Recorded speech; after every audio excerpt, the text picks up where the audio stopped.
What's up guys, Gary Dixon GTR here, and today we're going to be doing a bit of work on the Mazda. It's due for the MOT later today. It's had a little bit of a rattle on the back driver's side when you go over uneven ground and speed bumps and stuff. Turns out it's the rear spring. I got this from Euro Car Parts. It was £37 including VAT, so going to crack on with that.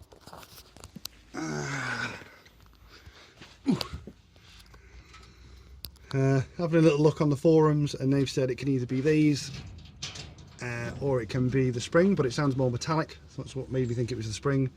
When it's on the ground you can't tell, but when you jack it up the spring actually sits seated in there, so it's really hard. Well, you can't see it, you can just sort of feel it. There's a hole in the bottom of here, I'll show you after. And you can just rattle the bottom piece of the spring that snapped off. So it is quite tricky to see, but it's just annoying when you drive along. It's like a little metallic rattle over uneven ground and stuff. So we'll jack it up off the jacking point and get it in the air and show you.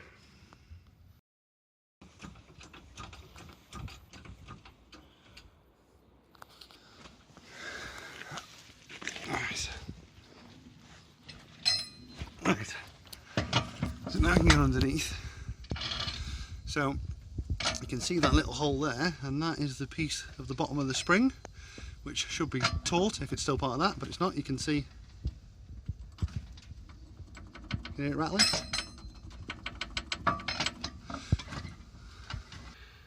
Oh yeah, I see what you mean, yeah. So just get that out and then just lever it down and leave the shock connected to the hub as such. Yep. Does that mean in theory it'll just be one bolt? Yeah, hopefully that'll go enough. I think we'll have to undo the roll bar. I don't know, we'll see. I think so. Yeah, Right, let's have a look in anyway at the spring while you get the socket. Ooh. I don't know if you'll be able to see really, but it's like in the bottom there it's broke. You see the little crack there? So that's the bit that's moving from the bottom. If I can, there you go, see? That's the bit that's rattling. It's right down inside. Sneaky devil.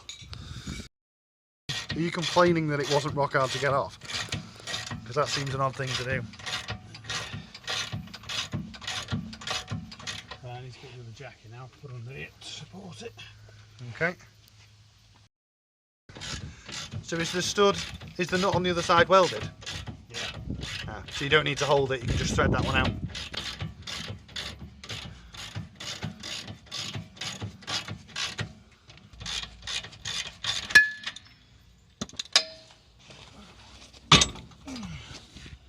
Oh? Yeah, I think what we'll have to do, because of the anti-roll bar, we're going to have to compress it to get it out. Oh, rather than splitting the anti-roll bar? Yeah.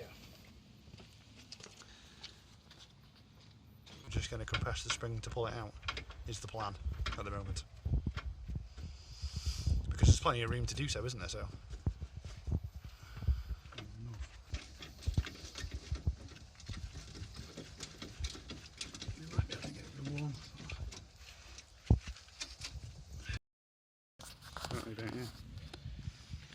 It's quite a big piece, isn't it, really? I suppose when you connect it, it's not that much of a height difference, is it, between there and there? Yeah. That's why it didn't look different on ride height, just the fact that it was rattling inside there. So like I say, instead of undoing that, we just use the spring clamps to compress the spring and then slide it out.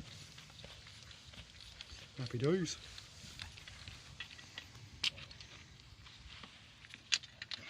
New spring time.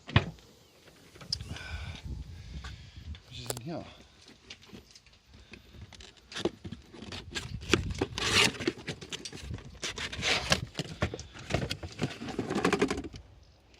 Shiny. Like I say, courtesy of Euro Car Part, £37, not exactly expensive. It's the bolt in the middle here, the top. Yeah, it's hooking on there, isn't it? Yeah, you've got to get it. You've got to get it underneath that.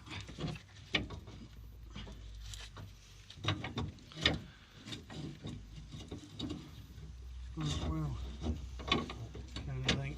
No, it's not.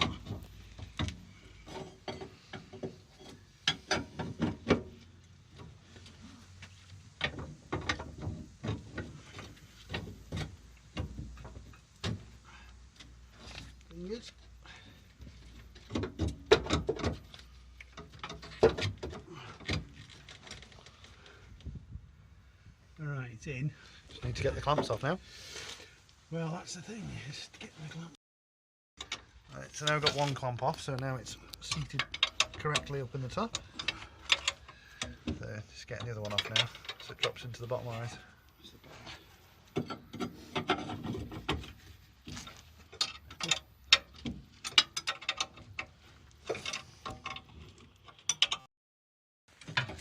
So now it's back in, just jacking it back into place now so we can get the bolt in.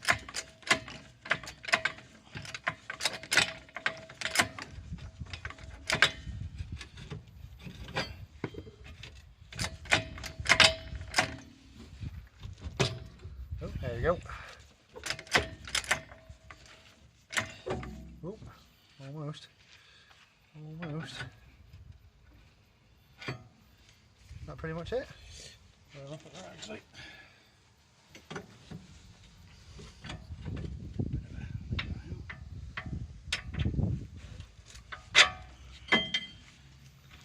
Alright. Bit of copper grease on there as well, because you know, why not?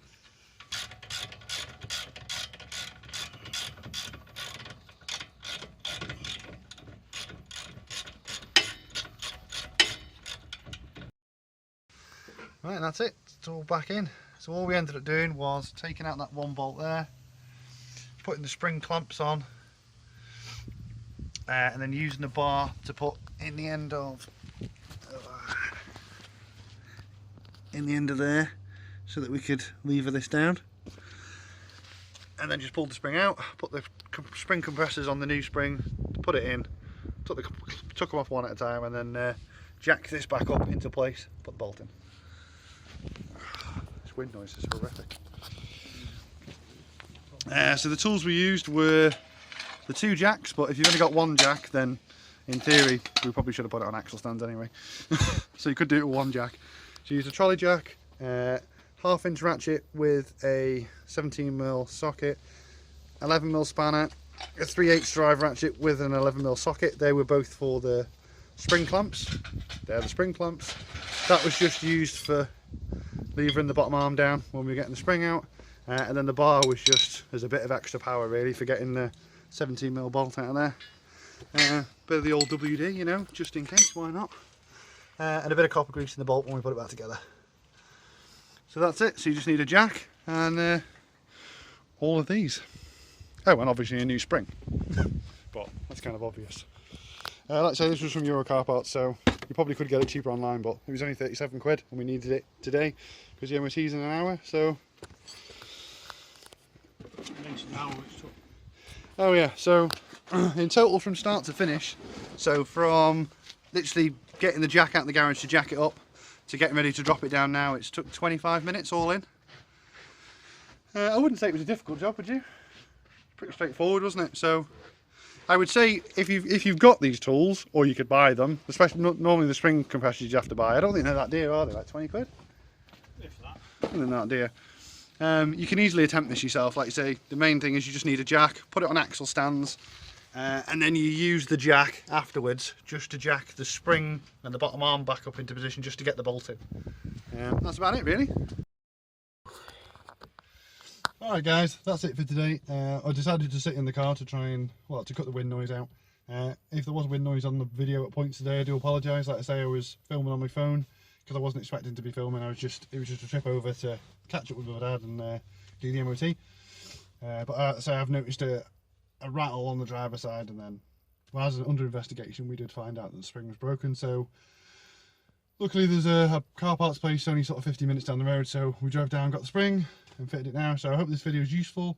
For you Mazda guys that are out there, Mazda 3 owners, and you've got a rattle on the back driver's side, maybe you've been trying to find out what it is, now you know. Or maybe you've got a broken spring and you need to change it. Spring prices can vary. I know Euro Car Parts, I think there was 3 choices of springs. So there's one that was 37, one that was 60 something, and one that was 80 something. Obviously I just put the £37 one because it was cheaper. So just wanted to give you guys a rough idea on how long it takes to do it and the price of the job, so maybe you could attempt it yourself if that's something you were thinking about doing. Hope you found the video useful.